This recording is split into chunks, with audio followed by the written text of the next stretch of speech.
In recent years, Thai Airways, the Thai national airline, has been seen on the brink of collapse due to the carrier's financial problems. It's a topic that has been widely covered in various aviation news channels, including this channel. A lot of people, including myself, saw doom and gloom for the Thai Kingdom's flag carrier, and then the COVID-19 pandemic seemed to be the final nail for the airline. However, in 2021, things seem to have turned around as the airline posted its first profit in years. This profit, recorded by Thai Airways, is a complete turnaround to its worst year in 2020. Before that, for much of the 2010s, Thai Airways has been recording net losses, and the shutdown of international travel and borders made a very bad situation much more worse following the initial outbreak of COVID-19 in the spring of 2020. Combined with its past problems and the COVID-19 pandemic, Thai Airways recorded a historic loss in 2020 of around 141 billion Thai baht. As a result, this record loss led to the airline's most recent restructuring program, which started back in the summer of 2021.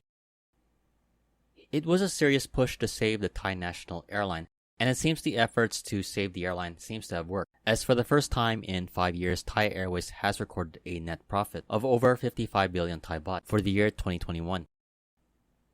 This has been attributed mainly to the restructuring of the airline, which saw a mass reduction in expenses. According to the statement from Thai Airways, it saw a reduction of expenses of 48.2% compared to 2020, and this was attributed to reductions in its fleet and workforce.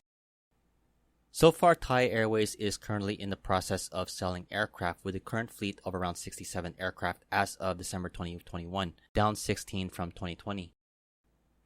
Along with that, Thai Airways has been reducing its workforce, and it currently is in the process of reducing its workforce from 21,000 to around 14,500 by the end of the year, along with implementing an early retirement program and pay cuts for current employees. Also, the airline has been able to reduce its debt from among its leasers. So that in 2021, Thai Airways became a leaner airline with the reduction of 23% of its assets, and along with that, it was able to reduce liabilities by around 31%. The massive cuts in Thai Airways came with the challenges of Thailand being closed to foreign tourism, a major part of the Thai economy. Despite that, the aircraft sales and the reduction of costs have helped the airline, though it did get some favorable breaks from the Thai government policies.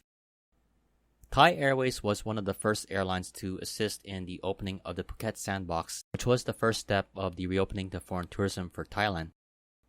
For the opening of the Phuket sandbox, Thai Airways was one of the first to offer flights to and from Europe to Phuket. Later, the airline would be serving flights for the initial opening of the quarantine-free travel that would be briefly opened before the Omicron variant started. As Thailand was reopening, still there were limited flights to and from the country, and the bare minimum flight operations did help Thai Airways compared to times prior, as Thai Airways was one of the few airlines offering flights to and from Thailand, especially for Thai nationals looking to return home.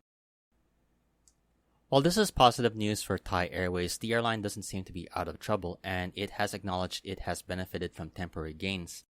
During the recent press event where it was announcing the results for 2021, Thai Airways board member Piyavatsi Armanan said, quote, "We returned to profit, but it was only because of one-time gains." Even as Thailand is now gradually reopening for foreign arrivals, we could see the return of the competitive state of various travel options to and from Thailand, a problem that Thai Airways has had to contend in the years prior. Also, geopolitics can still affect Thai Airways, especially with the current situation of rising fuel costs. While it is a positive direction for Thai Airways is definitely still not out of trouble yet. I definitely hope you enjoyed this video. If you liked it, please like, comment, share, and subscribe.